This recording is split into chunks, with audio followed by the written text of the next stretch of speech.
हवा की रफ्तार 70 किलोमीटर प्रति घंटा और आसमान में एक साथ 5 चक्रवाती सिस्टम, ये भारत के मौसम का ताजा सच है। ऐतिहासिक रूप से देखा जाए तो मई का महीना भारत में सबसे गर्म माना जाता है, जहां पारा 45 से 48 डिग्री सेल्सियस तक पहुंच जाया करता है। पर क्या आप जानते हैं कि 2026 का यह साल एक अजीब रिकॉर्ड बना रहा है। मौसम विभाग के डेटा के हिसाब से मार्च और अप्रैल में भारतीय समुद्रों में एक भी तूफान नहीं उठा, लेकिन जमीन पर एक साथ 5 साइक्लोनिक सर्कुलेशन का एक्टिव होना अपने आप में एक रेयर घटना है। और यही वजह है कि इस मई की शुरुआत थोड़ी कूल हुई है। तो आइए जानते हैं कि अगले 5 दिनों तक देश के अलग अलग हिस्सों में ये 5 चक्रवात कैसे गदर मचाने वाले हैं और आपके शहर का क्या हाल होगा। तो आखिर माजरा क्या है। आमतौर पर एक बार में एक चक्रवात के बारे में सुनते हैं, लेकिन इस वक्त भारत के वायुमंडल में 5 अलग अलग दिशाओं में चक्रवाती परिसंचरण यानी कि साइक्लोन सर्कुलेशन बना हुआ है।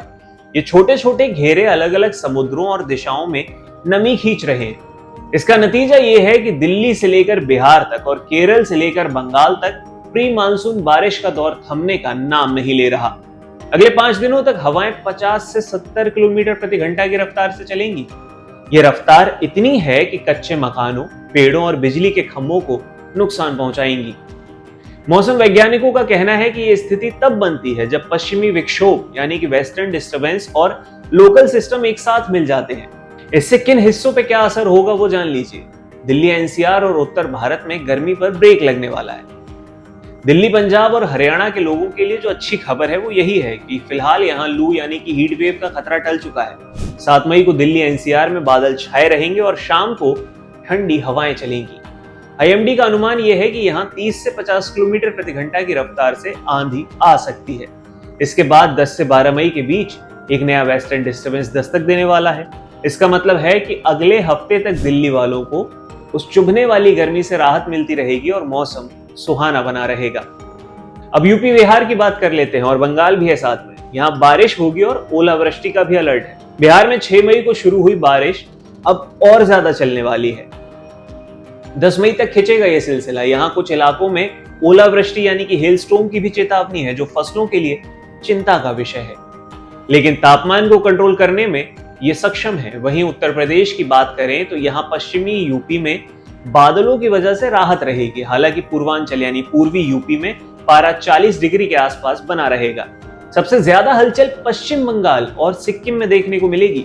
9 मई को बंगाल के पश्चिम में 50 से 60 किलोमीटर प्रति घंटे की रफ्तार से भीषण आंधी बारिश आने का खतरा है। यहाँ के कुछ हिस्सों में झमाझम बारिश लोगों को घर पर रहने के लिए मजबूर कर देगी। राजस्थान में तो अभी राहत है, लेकिन हीट वेव की वापसी की संभावना है। जहां पूरे देश में बारिश का मजा लिया जा रहा है, वहीं राजस्थान के लिए खबर थोड़ी टेंशन वाली है।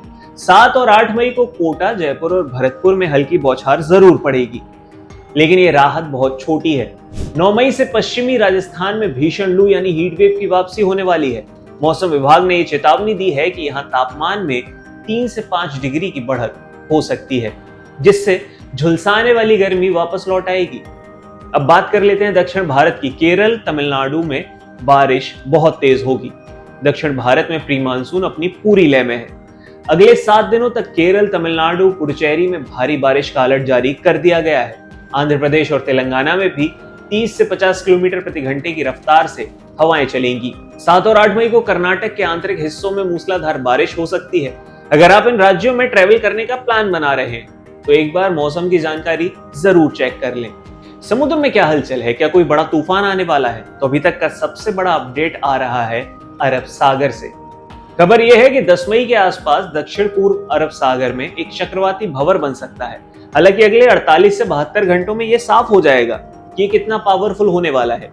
शुरुआती संकेतों के अनुसार ये तूफान अफ्रीका के तटों की ओर मुड़ सकता है, जिससे भारत के तटीय इलाकों को बड़ा खतरा तो नहीं है, लेकिन मॉनसून की टाइमिंग पर इसका असर जरूर पड़ेगा। तो अगले 5 दिन देश के अधिकतर हिस्सों में कुदरती एसी की तरह होंगे, लेकिन 70 की रफ्तार से चलने वाली हवाएं थोड़ी रिस्की भी हैं। बिजली कड़कने के दौरान पेड़ों के नीचे शरण ना लें। बाहर निकलते वक्त अपडेट्स पर नजर रखें।